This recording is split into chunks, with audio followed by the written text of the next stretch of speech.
अस्सलाम वालेकुम, मेरा नाम डॉक्टर आमना है और मैं as a consultant and obstetrician and gynaecologist Al Ehsan hospital में अपनी खिदमत सर अंजाम दे रही हूँ। आज हम एक नई वीडियो के साथ हाजिर हुए हैं जिसमें हम डिस्कस करेंगे कि प्रेगनेंसी के अंदर हमारे खून में HB का लेवल क्या होना चाहिए और हम किस कंडीशन को अनीमिया कहते हैं और इसकी क्या क्या वजूहात हैं और इसके इलाज के लिए हम क्या क्या कर सकते हैं। सबसे पहले तो हमें ये समझना चाहिए कि HB क्या है। HB हमारा सुर्ख खून जो होता है उसको हम हीमोग्लोबिन कहते हैं, ठीक है। और इसकी मिकदार चेक करने के लिए सिंपल हम ब्लड CP जो होता है वो पेशेंट का कराते हैं। इसकी वैल्यूज़ प्रेगनेंसी के हिसाब से चेंज होती रहती हैं। शुरू के 3 महीनों के अंदर आपका कम अज़ कम खून 11 नंबर होना चाहिए, जो कि बाद में कम अज़ कम 10.5 तक होना चाहिए प्रेगनेंसी के आखिरी महीने तक। अगर इससे कम किसी पेशेंट का खून होता है तो हम उसको अनीमिया लेबल करते हैं। इसकी बहुत सी वजूहात हैं, जिसके अंदर सबसे ज़्यादा तो यही है कि पेशेंट कुछ खाए पिए ना और उसके अंदर जो है गोश्त का इस्तेमाल ना करे या ग़िज़ाइयत की कमी हो। सेकेंडली कि अगर किसी पेशेंट की बार बार रिपीटेडली प्रेगनेंसीज हुई हैं तो उसकी वजह से भी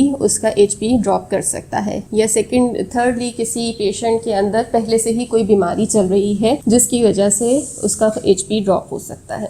अब इसको ट्रीट करने के लिए सबसे पहले क्या करना है कि एक तो पेशेंट अपनी डाइट अच्छी करे, जिसके अंदर आप ग़िज़ा के अंदर गोश्त, कीमा, कलेजी, लाल लोबिया, खजूरें, चकंदर, दालें, गोश्त, इन सब का इस्तेमाल कर सकते हैं। इसके साथ साथ आप कुछ जो है टैबलेट्स जो होती हैं वो ले सकते हैं, जिसके अंदर मुख्तलिफ़ किस्म की प्रिपरेशंस आती हैं। ये आप अपने डॉक्टर से रुजू करके ले सकते हैं कि आपको 1 गोली की ज़रूरत है या 2 गोलियों की ज़रूरत है। इसके अलावा अगर किसी पेशेंट का खून इन गोलियों से या दवाइयों से नहीं बढ़ रहा तो फिर हम उसको आयरन की ड्रिप्स रेकमेंड करते हैं। इसमें भी अब मुख्तलिफ़ किस्म की प्रिपरेशंस आती हैं। कुछ ऐसी होती हैं जो हम हर हफ्ते 1 से 2 करके लगवाते हैं, ठीक है, ताकि पेशेंट का HB बिल्डअप हो सके। और कुछ ऐसी होती हैं जो थोड़ी महंगी हैं लेकिन एक ही सिंगल डोज लगती है उसमें और उससे पेशेंट का HB काफ़ी बेहतर हो जाता है। ये जो ड्रिप्स हैं ये सिर्फ आपकी हॉस्पिटल सेटिंग में लगनी चाहिए, घर में आप इनका इस्तेमाल नहीं कर सकते, ताकि अगर खुदा ना खास्ता इनसे कोई रिएक्शन हो जाए तो फ़ौरन आपको कोई इसकी तिब्बी इमदाद दी जा सके।